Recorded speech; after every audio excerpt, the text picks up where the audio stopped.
الحمد للہ رب العالمین والصلاة والسلام علی سید الانبیاء والمرسلین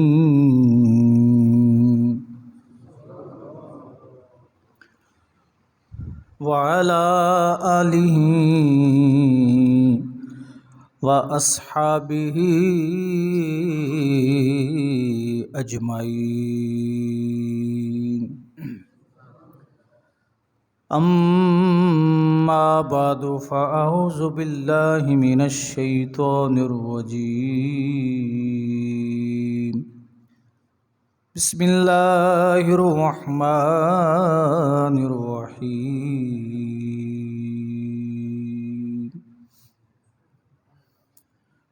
قل ان صلاتی ونسکی ومحیای ومماتی للہ رب العالمین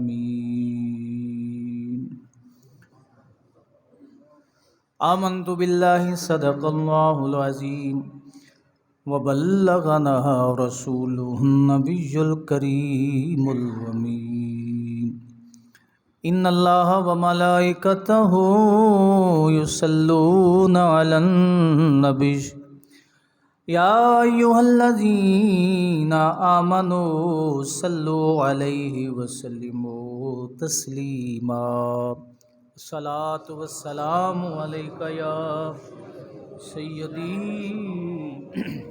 یا رسول اللہ الصلاۃ والسلام علیک یا سیدی یا حبیب اللہ الصلاۃ والسلام علیک یا سیدی یا رحمت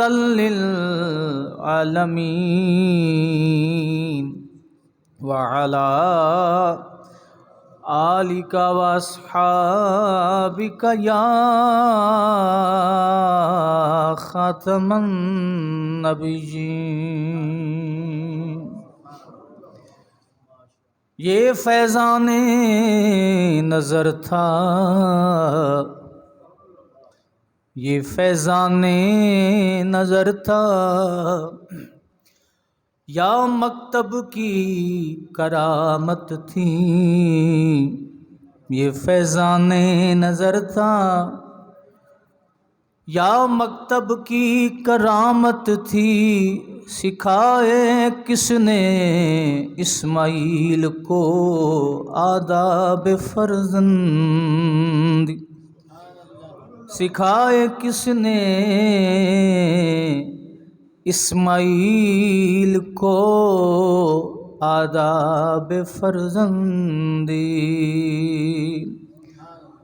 غریب و سادہ و رنگی ہے داستان حرم، غریب و سادہ و رنگی ہے داستان حرم، نہایت اس کی حسین ہے ابتدا اسماعیل، نہایت اس کی حسین ہے ابتدا اسماعیل۔ حمد و صلوات کے بعد معزز و محتشم احباب ذی وقار،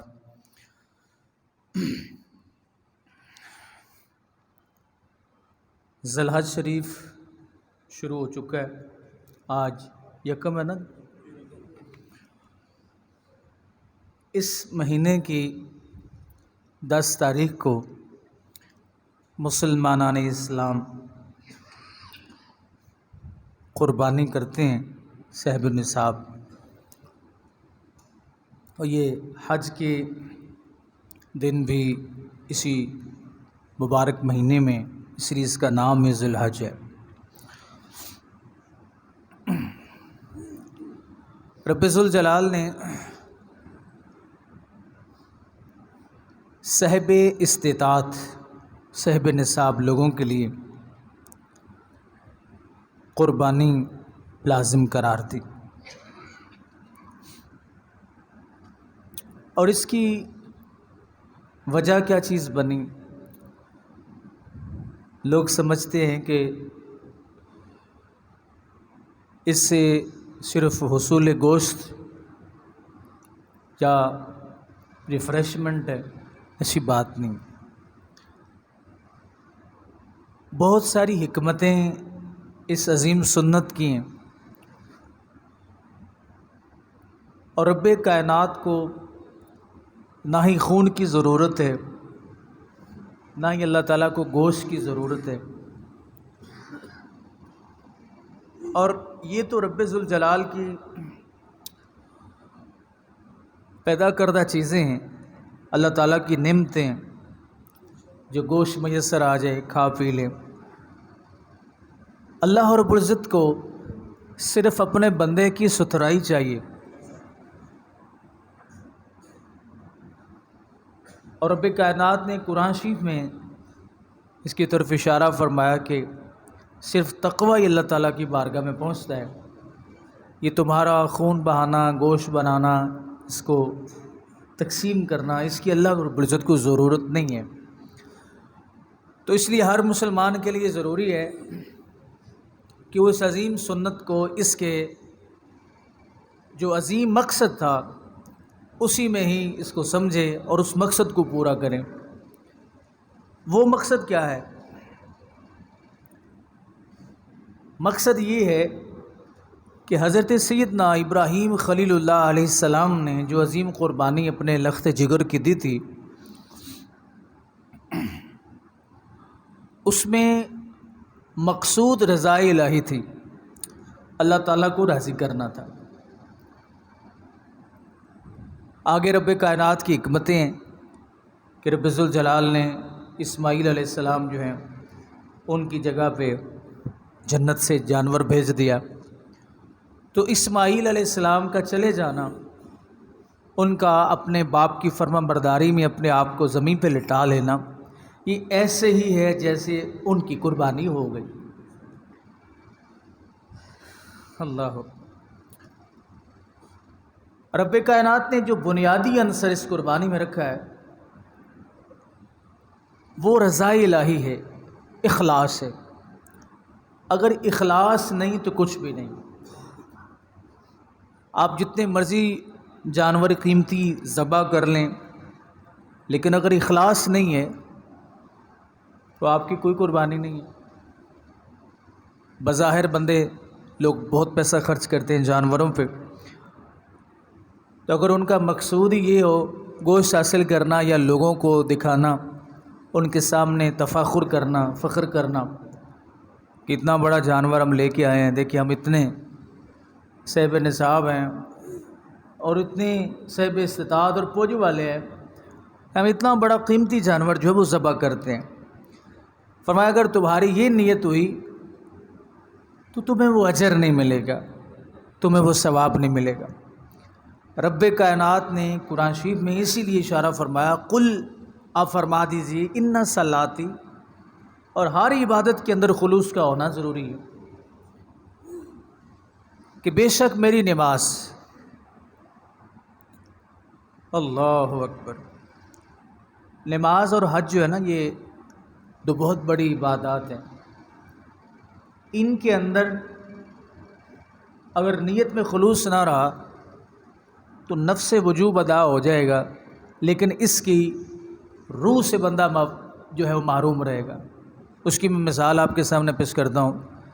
کتنے ایسے لوگ ہیں جو 5 وقت جماعت کے ساتھ نماز پڑھتے ہیں، برائی نہیں چھوڑتے، غور کر رہے ہیں؟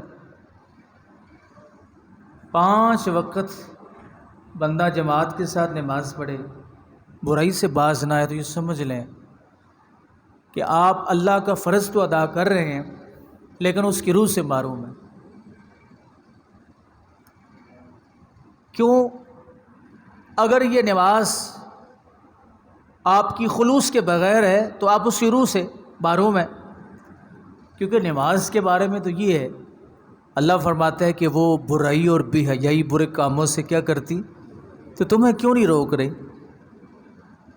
پتہ چلا کہ اس کے اندر کوئی ایسی خرابی موجود ہے یا اللہ ہم وضو بھی ٹھیک کرتے ہیں، ہم لباس بھی پاک ہوتا ہے، سارا نظام ٹھیک ہوتا ہے، لیکن اس کے باوجود فرمایا سب کچھ ٹھیک ہے لیکن میری رضا مطلوب نہیں ہوتی،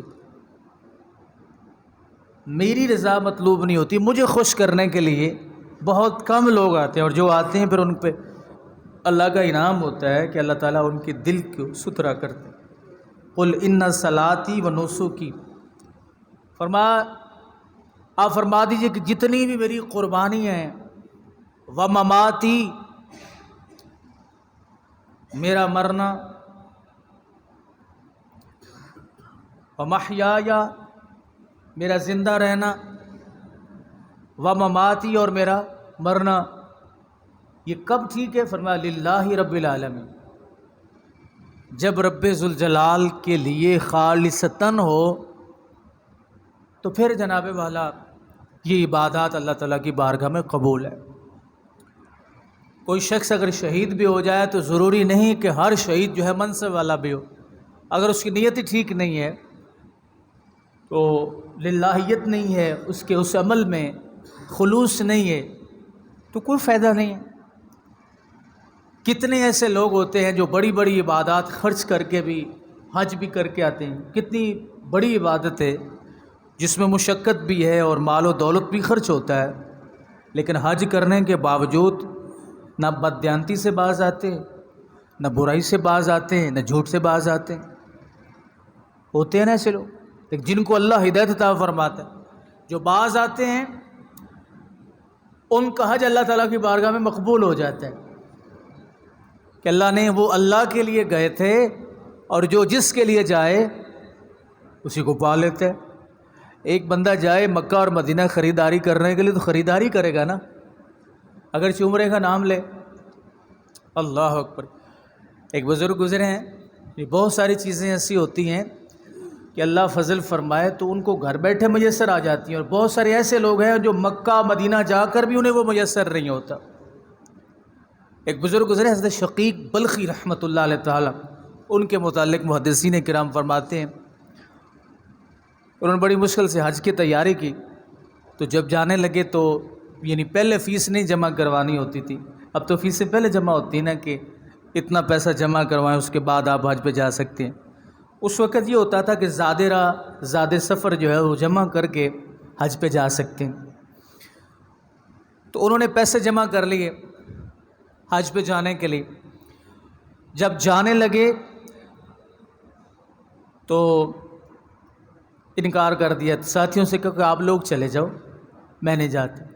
لوگوں نے بڑی باتیں کی، کہا کہ انہوں نے کوئی اور معاملہ کو بزنس کرنا ہوگا جس کی وجہ سے بنا بنائے پروگرام، ہم نے تو یہ سوچا تھا کہ یہ اللہ کے ولی ہیں اور نیک آدمی، ان کی ماہیت میں لوگ شوق سے جاتے ہیں نا، ذوق سے، تو ہم بھی جائیں گے، ان سے فیض یاب ہوں گے، لیکن انہوں نے تو موقع پر آ گئے، ہمیں دھوکہ دیا۔ بڑی باتیں آپ کے متعلق لوگوں نے کی۔ جب حج کے لیے لوگ چلے گئے تو وہاں ایک اللہ رب العزت کے نیک بندے کو خواب آیا، جس میں انہوں نے دیکھا کہ اللہ کے فرشتے بیٹھے ہیں اور کوئی فرشتوں سے پوچھ رہا ہے کہ اس مرتبہ رب کائنات نے کتنے لوگوں کو حج قبول کیا ہے۔ تو فرشتے آگے سے کہہ رہے ہیں کہ اس دفعہ رب کائنات نے حضرت شقیق بلخی کی وجہ سے سب کا حج قبول کر لیا۔ اب وہ اللہ کے بندے، یعنی یہ سودا نا اپنوں کے لیے ہے، جس نے یہ پوچھ رہا ہوں یہ کہاں لکھا ہوا ہے، ثابت نہیں، ان کے لیے نہیں ہے، کیونکہ آج کل یہ حالات بن گئے ہیں نا کہ اللہ کے ولیوں کی شان ہو، بالخصوص ابھی نبی کے معاملے میں تھوڑے سے جھجک جاتے ہیں، لیکن ولیوں کے بارے میں تو جناب وہ بالکل جس طرح وہ کہتے ہیں نا کہ سخت ہو جاتے ہیں لوگ، اور ایک تنازع، لڑائی کی صورت اختیار کر لیتے ہیں۔ تو انہوں نے کہا کہ شقیق بلخی کی وجہ سے اللہ تعالیٰ نے سب کا حج قبول کر لیا ہے۔ وہ اللہ کے بندے اٹھے، انہوں نے کہا یہ عجیب خواب دیکھا ہے میں نے، ایک شخص حج کے لیے آیا ہی نہیں ہے۔ کہا جب جائیں گے واپس اس سے جا کے پوچھیں گے۔ وہ گئے واپس تو پوچھا حضرت شقیق بلخی رحمۃ اللہ علیہ تعالیٰ سے کہ آپ نے ہم نے تو اتنے پیسے لگا کے اتنا زیادہ راہ جو ہے زیادہ سفر لے کے گئے حج کرنے کے لیے، تو آپ ادھر بیٹھے، میں نے ایک خواب دیکھا ہے، تو مجھے اس کی وجہ یہ بتائیں کہ اس کی وجہ کیا ہے۔ خواب میں اللہ کے فرشتے یہ کہہ رہے تھے کہ شقیق بلخی کی وجہ سے سارے لوگوں کا اللہ نے اس دفعہ حج قبول کر لیے۔ آپ مسکرا دیے، کہا یہ اللہ کا فضل ہے، کہا نہیں مجھے اس کی وجہ بتائے۔ انہوں نے کہا میرا جانے کا پروگرام تھا، ٹھیک ہے، جس وقت میں جانے کا جس دن جانا تھا اس سے ایک دو دن پہلے میں ایک جگہ سے گزر رہا تھا کہ میں نے ایک خاتون کو دیکھا جو ایک مردار کے جسم سے گوشت کاٹ رہی تھی، اور پردہ دار خاتون تھی۔ خاتون نے گوشت کاٹا اور گوشت کاٹ کے میں اس کے پیچھے پیچھے ہو لیا، اپنے گھر گئی تو اس نے اس گوشت کو پکایا، اپنے بچوں کو کھلایا۔ میں نے پوچھا بی بی یہ کیا ماجرا، کیوں حرام اپنے بچوں کو کھلا رہی ہو؟ تو خاتون کہنے لگی کہ گھر میں فاقہ ہے، کوئی چیز کھانے کے لیے نہیں ہے، گوشت کاٹ کے مردار کا لائی ہوں کہ زندگی تو بچ جائے۔ شریعت کا حکم بھی یہی ہے کہ آپ مرنے لگو تو حرام چیز کو کھا کے زندگی کو بچا لو، اگر کوئی اور چیز میسر نہ آئے کھانے کے لیے۔ تو میں نے اس پہ عمل کرتے ہوئے اپنے بچوں کو مردار کا گوشت کھلایا۔ حضرت شقیق بلخی فرماتے ہیں کہ میرے پاس جتنے بھی پیسے تھے سارے لا کے میں نے اس بی بی کو دے دیے۔ بات سمجھ، سارے پیسے لا کے میں نے اپنے اس عورت کو دے دیے۔ اب میرا یہ عمل میرے رب کو اتنا پسند آ گیا کہ میری وجہ سے اللہ نے تمہیں بشارت دی کہ سب کا حج قبول کر لیا۔ حضرت گرامی، لاکھوں روپے لگا کے بھی بندہ بغیر خلوص کے وہ مقام نہیں حاصل کر سکتا جو خلوص کے ساتھ گھر بیٹھے کر سکتے۔ اسی لیے رب کائنات نے فرمایا کہ تمہاری ہر عبادت، نماز سے لے کر جینا مرنا، قربانی، ہر چیز، اگر تو اللہ رب العزت کی رضا مطلوب ہے تو قبول ہے، اگر اللہ تعالیٰ کی رضا مطلوب نہیں ہے تو قبول نہیں ہے۔ اللہ اکبر۔ تو فرمایا اس میں اصل چیز جو ہے وہ رب کائنات کو تمہاری پرہیزگاری جو ہے وہ مطلوب ہے۔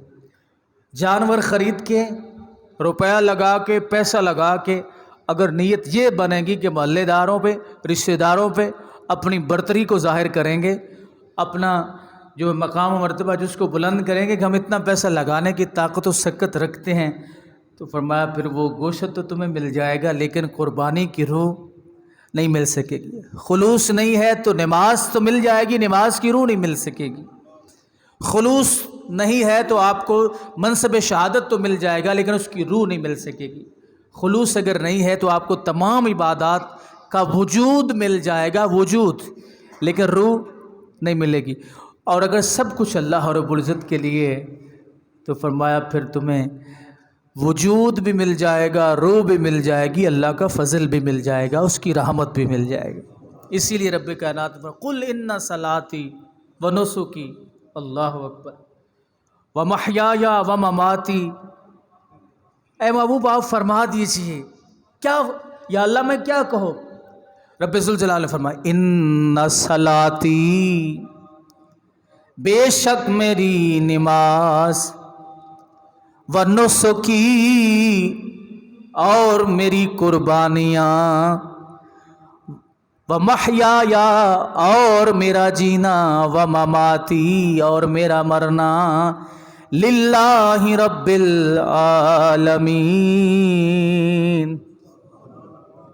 رب کائنات فرماتا ہے اے محبوب آپ یہ بولیے، آپ یہ فرمائیے، دوسرے لفظوں میں میری نمازیں، میرے صدقات، میری خیراتیں، میری عبادات، میری قربانیاں، میرا جینا، میرا مرنا اگر خلوص ہے، اللہ کے لیے ہے تو ہر چیز قبول ہے، اگر رب کے لیے نہیں ہے تو قبول۔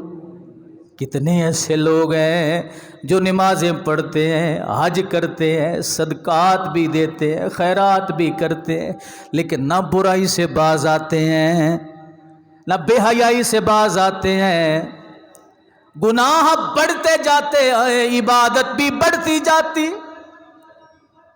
لیکن رب ذوالجلال نے فرمایا محبوب یہ عبادتیں، یہ ریاضتیں، یہ قربانیاں للہ رب العالمین، اگر تم میرے لیے ہیں تو قبول ہے، اگر میرے لیے نہیں ہے تو رب فرماتا ہے مجھے ضرورت نہیں ہے، تمہارا خون بہانا، گوشت بنانا، تقسیم کرنا، پکڑ کے جانور کو پالنا، اس کے گلے میں رسی ڈالنا، اس کی سجاوٹ کرنا، بناؤ سنگھار کرنا، فرمایا اگر میرے لیے نہیں تو کچھ بھی میسر نہیں آئے گا، ضائع ہو جائیں گے تمہارے پیسے جو بڑی محنت سے لگائے۔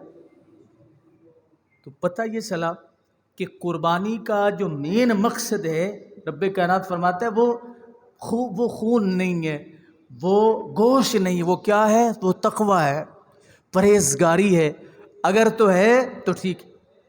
یا اللہ اتنی سخت عبادت، جانور کو پکڑیں، ذبح کریں، اس کو خون نکالیں، یہ چھوٹے چھوٹے بچے ڈر جاتے ہیں ہمارے گھر میں کیا ہو رہا ہے، جانور کو ذبح کیا جا رہا ہے۔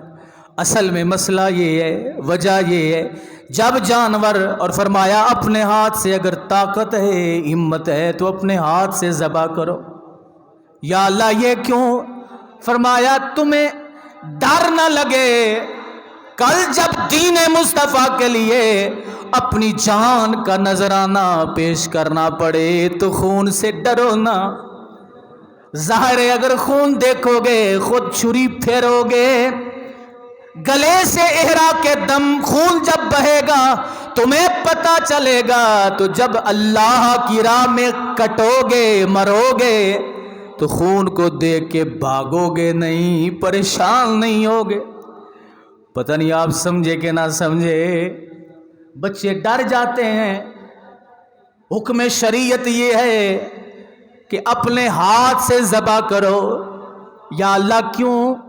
فرمایا چھری پکڑو گے اپنے ہاتھ میں، ذبح کرو گے، دلیری پیدا ہوگی، بہادری آئے گی، کیونکہ اب خون کو دیکھو گے، نظر آئے گا، کل جب تمہیں منصب شہادت پہ فائز ہونا پڑے تو ڈرو گے نہیں۔ اسی لیے فرمایا چھوٹے بچوں کو پاس بٹھاؤ، انہیں خون بہتا ہوا دکھاؤ، کہ کل جب حضور کے دین کے لیے، دین اسلام کے لیے جہاد کرنا پڑے، اپنی جانوں کے نذرانے پیش کرنے پڑیں تو یہ گھس نہ جائیں، پیچھے بھاگ نہ جائیں۔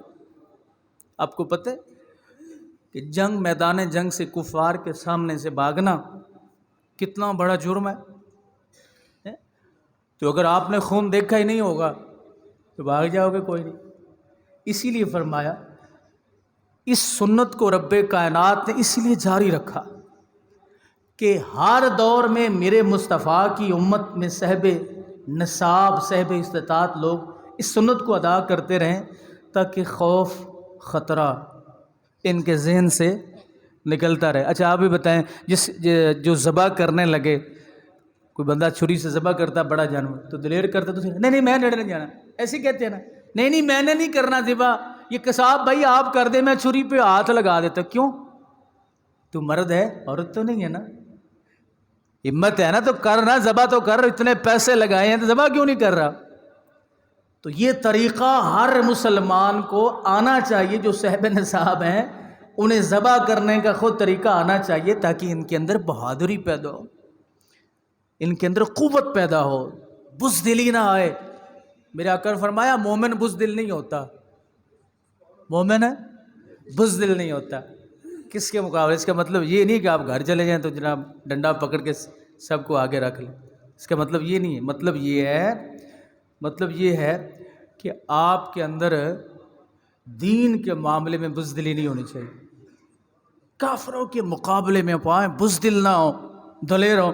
اور دلیر رکھنے کا ایک طریقہ اور ایک ذریعہ یہ قربانی ہے۔ اس سے بندہ دلیر رہتا ہے. کل کافروں کے گاٹے جب اتارنے پڑے تو پریشان نہ ہو کہ ہم نے تو چھری دیکھی نہیں تھی. ظاہر ہے اب چھری کی جگہ پہ بندوقیں آ گئی ہیں، اسلحہ جات جو ہے وہ عجیب و غریب سے معاملات ہیں، لیکن پھر بھی اسے چلانے کے لیے بھی دلیری کی ضرورت ہے. تو رب کائنات نے اپنے پیارے نبی صلی اللہ علیہ وسلم کی امت میں صاحب نصاب لوگوں پر یہ قربانی کیا کر دی؟ واجب قرار دے. اللہ اکبر. دوسری بڑی وجہ آپ نے دیکھا ہوگا کہ جو خنزیر ہے، خنزیر یہ سال میں کوئی 1 درجن کے قریب بچے دیتے. کتنے جی؟ شاید اس سے زیادہ بھی کوئی چائنا کی نسل اور ہو تو وہ اس سے بھی زیادہ دے سکتے. اتنے زیادہ بچے دیتے ہیں. کتا، اس کی بھی تقریباً ریشو یہی آتی بچوں کے حوالے سے، سمجھ رہے؟ لیکن آپ اگر باہر یہاں سے باہر نکلیں، تھوڑا سا شہر کراس کریں، کوئی خنزیر آپ کے سامنے آتا ہے؟ اچھا میں ایک مسئلہ نہ عرض کر دوں، یہ ہر جمعے پہ میرے ذہن میں بات آتی ہے لیکن نکل جاتی ہے. ایک تو جب آپ سر پہ یہ صافہ وغیرہ باندھتے ہیں تو درمیان سے سر ننگا نہیں ہونا چاہیے. سر ننگا کا مطلب یہ ہے کہ بغیر ٹوپی کے نہ ہو، ایک بات. دوسری بات یہ بٹن نہ جیسی مسجد میں داخل ہو آپ بند کر لیا کریں، یہ مکروہ ہے کیونکہ پھر جب جماعت کھڑی ہوتی ہے اس وقت بندہ بھول جاتا ہے، ذہن میں یہ یاد بات نہیں رہتی. دوسرا یہ جو کفے ہیں اگر تو بٹن لگے ہوئے ہیں جس طرح ان کی وجہ ہے ان کو بند کر لیا کریں، اس طرح اوپر نہ چڑھایا کریں، اور یہ بٹن ضرور بند کر لیا کریں اگر آسانی سے بند ہو سکے. یہ مکروہ ہے کہ یہ یہاں سے بند بھی ہو جائے. بعض دفعہ یہ ہوتا ہے نا کہ یہ بین جو ہوتا ہے یا کالر وغیرہ جو ہے وہ تنگ ہوتا ہے، آپ بند نہیں ہو رہا، اس کو چھٹی ہے. لیکن جن کا بند ہو سکتا ہے اس کو بند رکھیں، اپنی نماز خراب نہ کریں، اس سے نماز خراب ہوتی ہے. کراہت ہے اس میں، فقہاء کرام نے سختی فرمائی. دوسرا میرا خیال میں پہلے بھی یہ مسئلہ عرض کیا ہے کہ آپ ٹیک لگا کے نہ بیٹھا کریں. جیسے ٹیک لگاتے ہیں ہلکی سی اونگ آئے آپ کا وضو ضائع ہو جاتا ہے، سمجھ رہے ہیں، وضو ختم ہو جاتا ہے. پھر تسلی سے آپ جا کے وضو کریں، اور رش بڑھ جاتا ہے پھر آپ باہر نکلنا مناسب نہیں سمجھتے. بعض لوگ یہ کہتے ہیں وضو کے لیے جاؤ تو کوئی کہے گا اس کا وضو ٹوٹ گیا، یہ بھی تو مسئلہ ہے نا. تو یہ بات اس چیز کا ذہن میں نا یہ مسئلہ ضرور رکھا کریں. تو میں عرض کر رہا تھا آپ یہاں سے باہر نکلیں تو کوئی بھی آپ کو خنزیر نہیں نظر آئے گا. آئے گا کوئی نہیں. جس کی ریشو زیادہ ہے وہ آپ کو نظر نہیں آئے. اور گائے کتنے بچے دیتی سال میں؟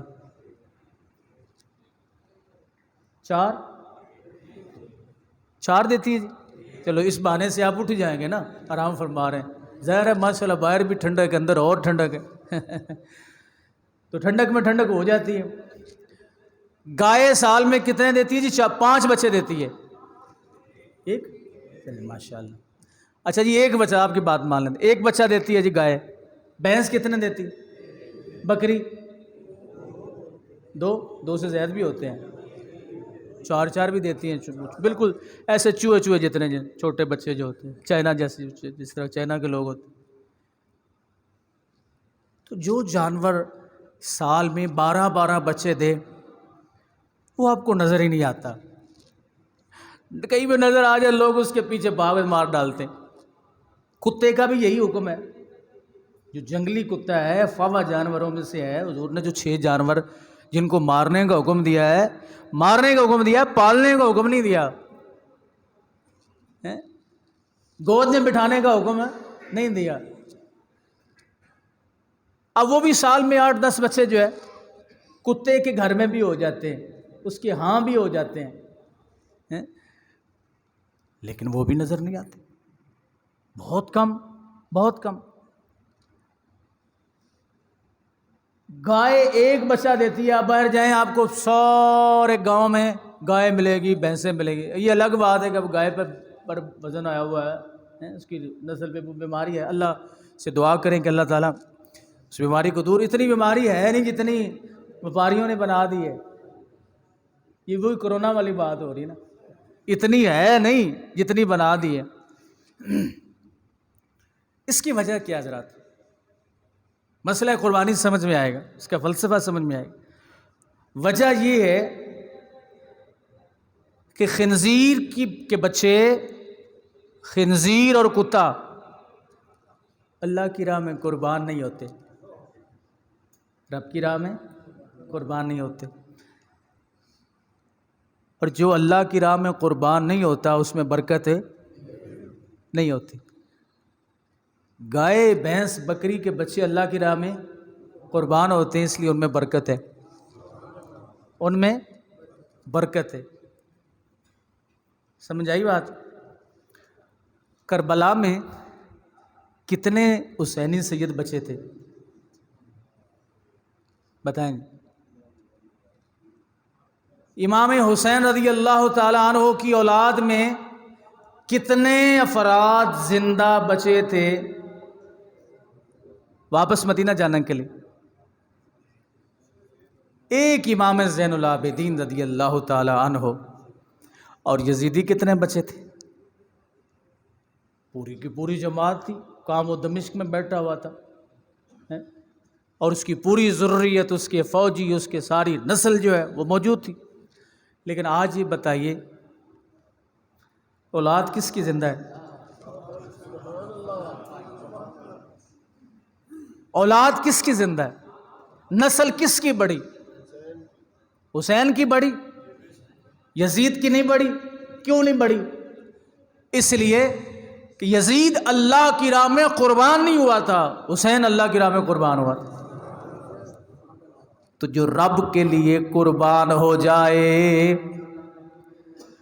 رب ذوالجلال اس میں نسل میں برکتیں، علم میں برکتیں،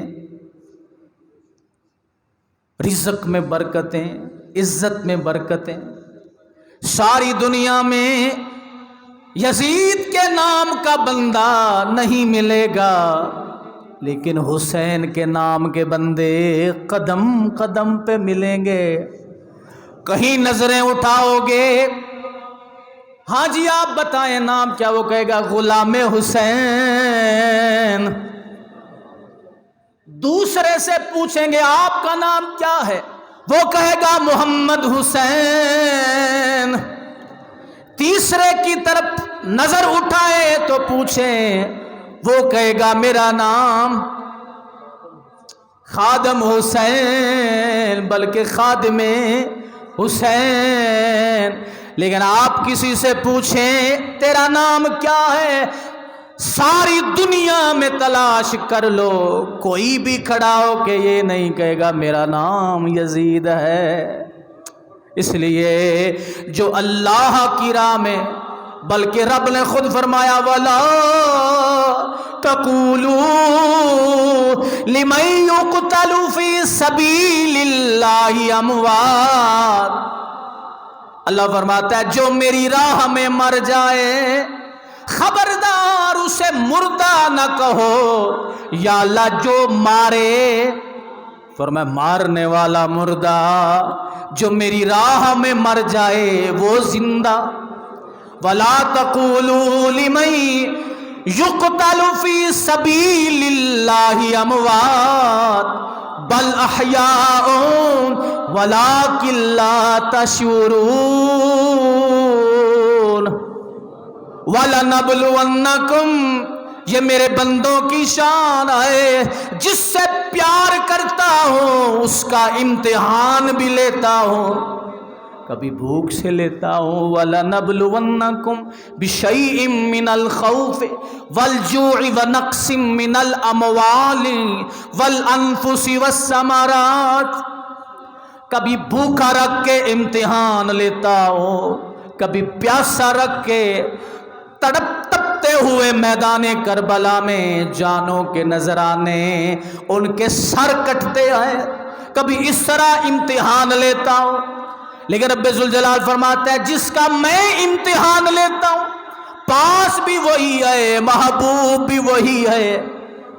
فرمایا اس کے مرتبے، اس کے مقام کو بڑھانے کے لیے اب حضرت ابراہیم کو جب آگ میں ڈالا گیا تھا تو رب کائنات نے یا اللہ کیوں ڈالا؟ فرمایا کچھ ابراہیم کو بھی شوق تھا اللہ کا حکم ہو چیخے میں جاؤں چھلانگ لگاؤں شاید رب ذوالجلال کی دید کا جلوہ پالوں لیکن نہ مل سکا. چلے یا اللہ اور نہیں تو ایسے سے کیسے میں نے امتحان لیا. اللہ فرماتا ہے کہ اپنے لخت جگر کے گلے پہ چھری رکھی شاید اس کی دید کا جلوہ ایسے ہی پالوں لیکن نہ پایا. اب ہمارے لیے یہ حکم نہیں. اللہ ہمیں نہیں کہے گا اپنے بیٹے کے گردن پر چھری رکھو. کیوں؟ ہمیں ہمت ہی نہیں ہے, طاقت نہیں ہے. امتحان بھی تو اپنے مقام کے لحاظ سے ہوتے ہیں, مرتبے کے لحاظ سے ہوتے ہیں. ابراہیم خلیل اللہ علیہ السلام کے امتحان ہوتے رہے, وہ ان امتحانوں میں پاس ہوتے رہے. اچھا یہ میں عرض کر دوں کہ سنت پڑھنے کے لیے بعد میں ٹائم دیا جاتا ہے, تو شریعت کا مسئلہ بھی یہ ہے کہ جب خطیب آ جائے نا مسجد میں, بات سن لیں جی, ادھر میری طرف دیکھیں نا, میری طرف دیکھیں آپ, خطیب مسجد میں آ جائے تو اس کی بات کو سننا واجب ہے. اس وقت آپ کوئی بھی عبادت نہیں کرتے, یہ شریعت کا مسئلہ ہے. تو اس لیے اس چیز کا خاص لحاظ رکھا کریں کہ سنت کے لیے آپ کو ٹائم دیتے ہیں کہ نہیں دیتے. 5 منٹ پورے ہوتے ہیں جی, کون نہیں ہوتے. اچھا جی, تو میں اس کر رہا تھا حضرت ابراہیم خلیل اللہ علیہ السلام جو ہیں دونوں کام کیے. اللہ نے امتحانوں میں پاس ہوئے کوئی نہ. مفسرین کرام فرماتے ہیں کہ ابراہیم علیہ السلام کی خواہش یہ تھی کہ شاید اللہ کی دیدار کی ہلکی سی جھلک نصیب ہو جائے. کیوں؟ میں اس کی بات کو مان رہا ہوں, اس کے حکم کی تعمیل کر رہا ہوں, اس کے حکم پر عمل کر رہا ہوں کہ ایسے کرو یا اللہ میں حاضر ہوں. لخت جگر کے گلے پہ چھری رکھو یا اللہ میں, چیخے میں چھلانگ یا اللہ میں حاضر. اللہ فرما رہا تھا, جبریل نے آ کے پوچھا نہیں تھا, پوچھا تھا نا کہ ابراہیم علیہ السلام کوئی میرے لائق حکم ہو تو بتائیں. تو جواب کیا آیا تھا؟ ابراہیم علیہ السلام نے کیا کہا تھا؟ جانتا ہے میرا رب جلیل, جانتا ہے میرا رب جلیل, آگ میں پڑتا ہے اس کا خلیل, آگ میں چھلانگ لگاؤں گا شاید اس کی دید کا جلوہ پالوں. لیکن رب نے فرمایا ابراہیم نا, جو بھی کر لو یہ کسی اور کا حصہ ہے, تمہیں یہ نصیب نہیں ہو سکتا, اور کا حصہ ہے. یا اللہ وہ کیسے؟ ادھر چھلانگ لگوائی, گلے پہ چھری رکھوائی, جلوہ پھر بھی نصیب نہ ہوا, اور ادھر جبریل کو بھیجا, خود جا کے ام ہانی کے گھر سے جگایا, خود اپنے پاس بلایا. اقبال کہتے ہیں عشق کی ایک جشن نے طے کر دیا قصہ تمام, اس زمین و آسمان کو بے قرار سمجھا تھا میں.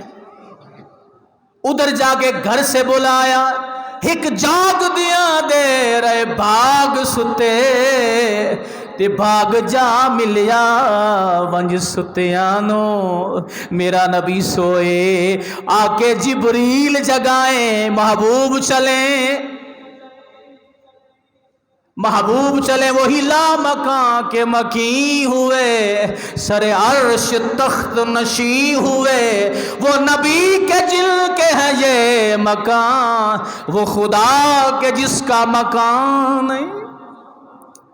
وہ سرور کشور رسالت جو عرش پر جلوہ گر ہوئے تھے, نئے نرالے طرب کے سامان عرب کے مہمان کے لیے تھے. وہاں فلک پر یہاں زمین پر رچی تھی شادی, مچی تھی دھومیں, ادھر سے انوار ہنستے آتے, ادھر سے نفحات اٹھ رہے تھے. اللہ اکبر, شان دیکھیں, یہ مقام دیکھیں میرے نبی کا. تو رب کائنات نے فرمایا میں خود امتحان لیتا ہوں. حسینی سیدوں کا امتحان لیا گیا تو اکیلے امام زین العابدین بچے. پتہ یہ چلا حسین اگر اپنے نانا کے دین پہ قربان نہ ہوتے تو آج سادات نہ ہوتے. رب کائنات نے اس قربانی کو قبول فرمایا, حسین کی اولاد میں برکت ہی برکت رکھی. ہر قدم پر کہیں خادم حسین، کبھی غلام حسین، کہیں محمد حسین. کیا پتہ یہ چلا جو اللہ کے نام پہ قربان ہوتا ہے رب ذوالجلال اسے ہمیشہ رکھتا ہے، اللہ اس کو زوال نہیں آنے دیتا. تو فرمایا یہی مسئلہ اس قربانی کا بھی ہے کہ اللہ تعالیٰ کے نام پہ جس جانور کو ذبح کرتے ہیں اگرچہ وہ ایک ہی سال میں پیدا ہو لیکن رب کائنات اس میں برکت رکھ دیتا ہے، اللہ اس میں رحمتیں رکھ دیتا ہے، برکتیں رکھ دیتا ہے. یا اللہ یہ اتنا لمبا سلسلہ ہے، اس کی کیا وجہ تھی؟ اس کو چلایا اتنا نظام کہ لوگ ہزاروں کی تعداد میں پوری دنیا میں مسلمانوں نے اسلام لاکھوں کروڑوں کی تعداد میں جو ہے وہ قربانیاں کرتے ہیں. تو یا اللہ اس کی فرمایا، یہ میں نے پہلے پیش کیا، اللہ نے فرمایا مجھے تمہارے گوشت کی ضرورت نہیں ہے، تمہارے خون کی ضرورت نہیں ہے، جانوروں کی ضرورت نہیں ہے، مجھے تو تقویٰ چاہیے کہ تم نے اپنے آپ کو ستھرا کتنا کیا. اب بعض لوگ یہ کہتے ہیں کہ اتنے پیسے جو جانور خرید کے لگانے ہیں تو اس سے بہتر یہ ہے کہ آپ کوئی پیسے جمع کر کے جو ہے جو جانور پہ لگانے وہ آپ دے دیں، کسی غریب کو دے دیں. کہتے ہیں لوگ کہ نہیں، کسی رفاہی ادارے کو دے دیں، فلاحی ادارے کو دے دیں. آج کل ادارے بھی ماشاءاللہ فلاحی بڑے بنے ہوئے ہیں، یہ کاروبار بھی اللہ ماشاءاللہ چند ایک لوگ ہیں، ورنہ یہ کاروبار ہی بنا ہوا ہے، بزنس ہے. اس کی میں ایک مثال آپ کے سامنے پیش کرتا ہوں کہ آپ کہیں کوئی معاہدہ کر رہے ہیں، اس معاہدے میں یہ ہے آپ اس کو اسٹامپ پیپر کے اوپر لکھنا چاہتے ہیں. آپ اسٹامپ پیپر کے اوپر تحریر کریں گے نا، کوئی آپ نے کہیں سے کوئی زمین خریدی ہے یا اس جیسا کوئی اور معاملہ کیا، تو اگر کوئی بندہ آپ سے یہ کہے کہ آپ اسٹامپ پیپر کے اوپر نہ لکھیں، 5000 کے نوٹ کے اوپر لکھ لیں، جی بات سمجھ میں آ رہی؟ تو آپ کیا کہیں گے اسے کہ اس کے دماغ ٹھیک نہیں ہے. اسٹامپ پیپر 200 روپے کا ہے، 300 روپے کا، 500 روپے کا، آپ اس پہ لکھ رہے ہیں. 5000 کے نوٹ کے اوپر تحریر کیوں نہیں کر رہے؟ 5000 کے نوٹ کے اوپر تحریر کرنا چاہیے، نہیں کرتے. کیوں نہیں کرتے؟ اس لیے کہ 5000 کے نوٹ کی وہ حیثیت نہیں ہے جو 200 روپے کے اسٹامپ پیپر کی حیثیت ہے. اسی طرح جہاز میں کیا ڈالا جاتا ہے، گاڑی میں کیا پٹرول ڈالا جاتا ہے، اگرچہ مہنگا ہے پٹرول ڈالا جاتا ہے، جہاز کے اندر ہائی اوکٹین کیا کہتے ہیں اس کو وہ ڈالا جاتا ہے. تو اگر کوئی بندہ جہاز کی ٹینکی میں عطر قیمتی بھر ڈالے اور جہاز کے اوپر سوار ہو جائے، کہے دیکھو میں نے جہاز کے اندر نا پٹرول سے بھی زیادہ قیمتی چیز ڈالی ہے اور بڑی قیمتی خوشبو اس میں ڈالی ہے، سب سے زیادہ قیمتی ہو، لیکن پٹرول بھی ماشاءاللہ اب خوشبو سے کم نہیں ہے. سمجھ رہے کہ لے 1180 روپے کے 5 لیٹر آتے ہیں. اچھا، تو آپ کو شخص یہ کہے کہ میں نے اپنے جہاز کے اندر جو ہے، اپنی گاڑی کے اندر جو ہے وہ پٹرول کی جگہ پہ کیا ڈالا ہے، خوشبو ڈالی، بڑی قیمتی خوشبو ڈالی ہے. اب یہ تو پہلے سے زیادہ اڑے گا نا، زیادہ گاڑی چلے گی، تو آپ اسے کیا کہیں گے کہ اس کے دماغ کے پرزے جو ہیں وہ کیا ہیں، ڈھیلے ہیں. تو اس بندے کے دماغ کے پرزے بھی ڈھیلے ہیں جو یہ کہے کہ قربانی کے جانور کی جگہ پہ پیسے کسی اور کو دے دیں. اس لیے کہ اس میں شریعت کی طرف سے یہ شرط رکھی گئی ہے، وہ ہے احراق دم، خون کا بہانا. اگر خون بہے گا تو قربانی ہوگی، پیسوں سے خون نہیں بہہ سکتا. یعنی احراق دم، خون کا بہانا، یہ کیا ہے، یہ شرط ہے. جہاز جو ہے وہ پٹرول سے چلے گا، وہ اس خوشبو سے نہیں چلے گا. اسٹامپ کوئی معاہدہ آپ نے طے کرنا ہے تو اسٹامپ پیپر کے اوپر لکھا جائے گا. اس سے قیمتی چیز 5000 کے نوٹ کے اوپر لکھیں گے تو نوٹ ہی نہیں چلے گا، ضائع ہو جائے گا. اسی طرح قربانی جو ہے جانور کے ذبح کرنے سے ہوگی، قربانی کے پیسے ادا کرنے سے نہیں ہوگی. اس مسئلے کو ذہن میں رکھنا بے حد ضروری ہے. اور پھر دیکھیں اللہ کی اپنے بندوں سے محبت کتنی ہے. یا اللہ یہ کام تو تیرے بندے نے ہی کیا تھا نا. ایک قربانی نہیں، ایک قربانی، حج کے جتنے بھی، اکثر میں کہا کرتا ہوں، حج کے جتنے بھی مناسک ہیں آپ عمرے کے جتنے بھی مناظر آپ غور کر لیں، دیکھ لیں کہ اللہ کے محبوب بندے جو کچھ کرتے گئے وہ ادائیں بنتی گئیں اور ان اداؤں کو لازم کیا جاتا رہا۔ اللہ کا نبی جب وضو تشریف لائے حضور نے فرمایا رمل کرو پہلے 3 چکروں میں، سینہ باہر